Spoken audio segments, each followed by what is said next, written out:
Hello everyone, कैसे हैं आप सब। आई होप सब अच्छे होंगे। और आज से मैंने अपनी स्टडी शुरू कर दी है। आज 15 अगस्त है और मेरी स्टडी का फर्स्ट डे स्टार्ट किया है मैंने, क्योंकि अब तक थोड़ी सी उम्मीद पीआरटी से लगाए बैठे थे कि कुछ ना कुछ होगा ही, लेकिन सुप्रीम कोर्ट के फैसले के बाद से सब उम्मीद टूट गई है। और अब नेक्स्ट अपनी स्टडी की स्ट्रेटेजी बनानी पड़ेगी। तो अब मैं अपनी यूपी टीजीटी पीजीटी के लिए अपनी स्ट्रेटेजी तैयार कर रही हूँ और उसके लिए मैं स्टडी शुरू करूँगी। डीएसएसबी भी आने वाली है और ईएमआरएस भी हमारे सामने एक अपॉर्चुनिटी है जिससे कि हम उसकी प्रिपरेशन कर सकते हैं।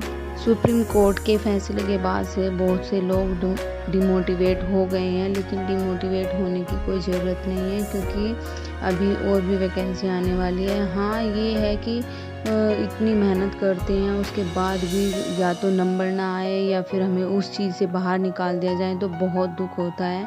और जनरल वालों के लिए तो हर क्षेत्र में ही कुछ गलती होता है, उनके लिए तो फीस भी इतनी महंगी होती है। जब मैंने पीआरटी का एग्ज़ाम देने गई थी तो एक लेडी को मैंने देखा था, उसने पीआरटी टीजीटी पीजीटी तीनों का भर रखा था। वैकेंसी के लिए, जॉब के लिए सब इतने परेशान हैं कि चाहे कुछ भी हो, हर तरह से हर क्षेत्र में वो फॉर्म भर ही देता है। और वो भी जनरल की थी। अब देखो, एक बंदा पीआरटी में, टीजीटी में और पीजीटी में तीनों में फॉर्म भरा तो उसकी कितनी फ़ीस गई होगी। 1500 रुपये फ़ीस थी। लेकिन अब गवर्नमेंट ने ऐसा कर दिया है तो अब दुख भी होता है। चलो, पैसे का तो इतना दुख नहीं होता, लेकिन जो दिन रात केवीएस में सबने इतनी मेहनत की थी, इतनी मेहनत की थी, इतनी जल्दी जब वो एग्ज़ाम हुआ था तो बहुत मेहनत की थी। उसके बाद अगर ऐसा हो जाए तो लाजमी है डिमोटिवेट होना। चलो, अब जो हुआ सो हुआ, लेकिन अब आगे हमें बढ़ना तो है ही। तो अब मैंने यूपी टीजीटी के लिए जो स्टडी तैयार की है, अब तक तो मैंने थोड़ा लिटरेचर को मैं कम ही देखती थी, लेकिन अब लिटरेचर में भी बहुत ध्यान देना पड़ेगा मुझे।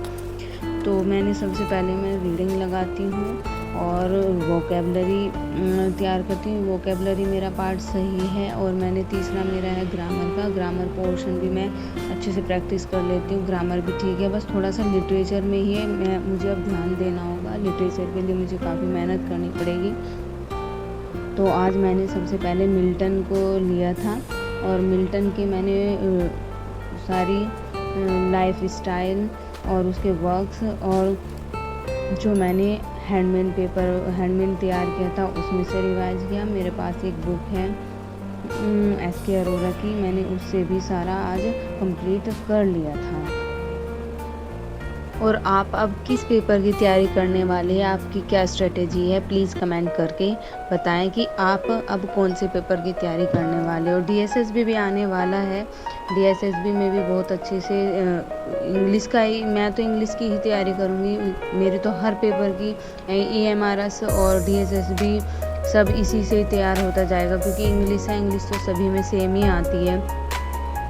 तो मेरी ईएमआरएस और डीएसएसबी की जो इंग्लिश ग्रामर है या वोकेबलरी है वो तो अब इसी से ही तैयार हो जाएगी।